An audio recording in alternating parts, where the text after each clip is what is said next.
आश्रम की दिनचर्या का पालन कर शिष्य सायंकाल गुरु के सम्मुख प्रस्तुत हुआ। गुरु की स्नेहमयी दृष्टि ने शिष्य को जिज्ञासा हेतु मूक सहमति प्रदान की। शिष्य ने कहना प्रारंभ किया, गुरुदेव, प्राणी जगत में बौद्धिक रूप से संपन्न मनुष्य में अन्य प्राणियों की अपेक्षा इतनी अधिक मानसिक विसंगतियां क्यों पाई जाती हैं?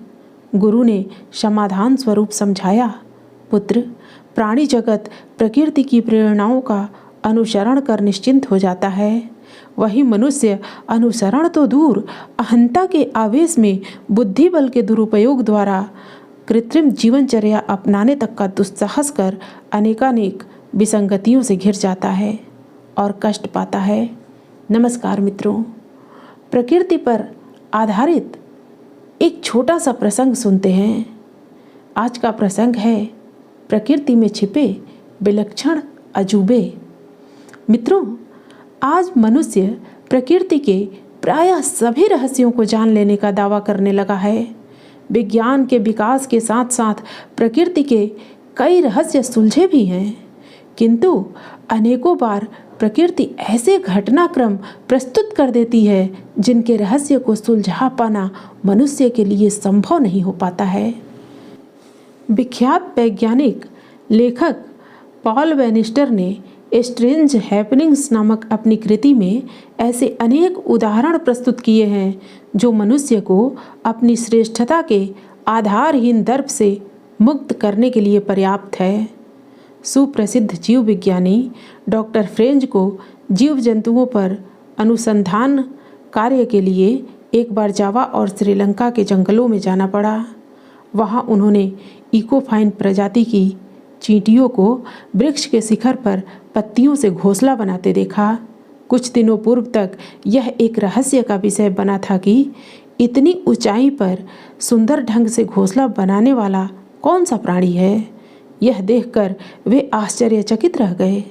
आश्चर्य का कारण यह था कि नन्ही चींटियों को जमीन पर घूमते हुए कभी भी बुनाई का कार्य करते हुए नहीं देखा गया था, परंतु पेड़ के ऊपर उनकी बुनाई का कार्य कम आकर्षक नहीं था। जिस सूझबूझ का परिचय वे इस कार्य में दे रही थीं, उसे देखकर लगता था कि मानो उन्हें किसी विश्वविद्यालय द्वारा इस कला का विशेष प्रशिक्षण दिया गया हो। मुंह से निकलने वाले द्रव लार को धागे के रूप में परिवर्तित करके वे पत्तियों की आपस में इन धागों से सिलाई कर देती थीं। पुल, मकान आदि के निर्माण में विभिन्न तरह के व्यक्तियों, प्रतिभाओं का समूह जुटता है तथा सभी अपनी अपनी भूमिका का संपादन करते हैं।